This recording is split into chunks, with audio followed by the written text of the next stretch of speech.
Chapter 31. Stanley angrily dug his shovel into the dirt. He was angry at everyone. Mr. Pendanski, the warden, Zigzag, X-Ray, and his no-good, dirty, rotten, pig-stealing great-great-grandfather. But mostly he was angry at himself. He knew he never should have let Zero dig part of his hole for him. He still could have taught him to read. If Zero could dig all day on and still have strength to learn, then he should have been able to dig all day and still have the strength to teach. What should he do? What he should do, he thought, was go out after Zero, but he didn't. None of other helped him dig Zero's hole, and he didn't expect them to. Zero had been helping him dig his hole. Now he had to dig Zero's. He remained out on the lake digging during the hottest part of the day. Long after everyone else had gone in, he kept an eye out for Zero, but Zero didn't come back. It would have been easy to go out after Zero. There was nobody to stop him. He kept thinking that what he should do.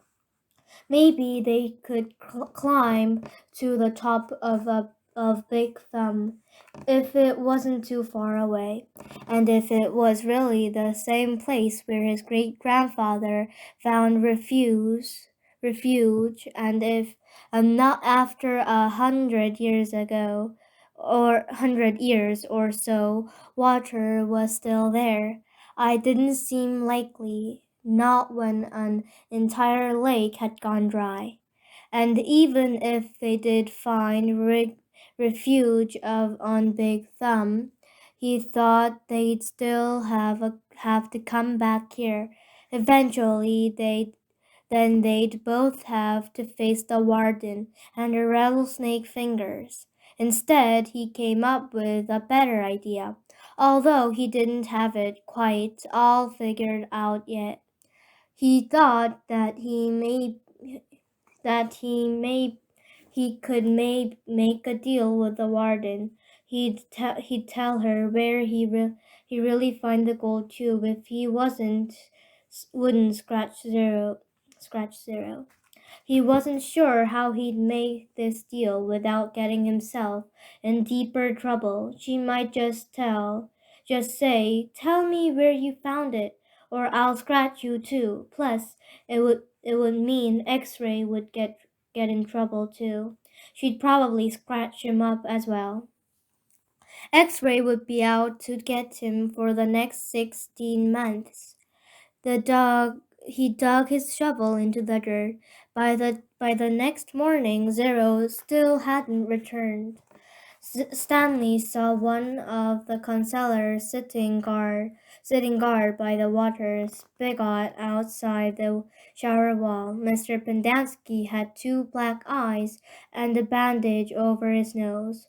"I always knew he was stupid," Stanley heard him say. Stanley was required to dig only one hole the next day. As he dug, he kept a constant watch out for Zero, but never saw him. Once again, he considered going out on the lake to look for him, but he began to realize that it was really too late. His only hope was that Zero had found God's thumb on his own. It wasn't possible. His great-grandfather had found it. For some reason, his great-grandfather had failed the argue to climb to the top of that mountain. Maybe Zero would feel the same argue. If it was the same mountain, if water was still there, he tried to convince himself it wasn't impossible. There had been a storm just a few days ago. Maybe Big Thumb was actually some kind of natural water tower that caught and stored the rain. It wasn't impossible. He returned to his tent to find the warden, Mr. Sir, and Mr. Pendanski all waiting for him. Have you seen Zero? The warden asked him. No. No sign of him at all? No. Do you have any idea where he went? No. You know you're not doing him any favors if you're lying, said Mr. Sir.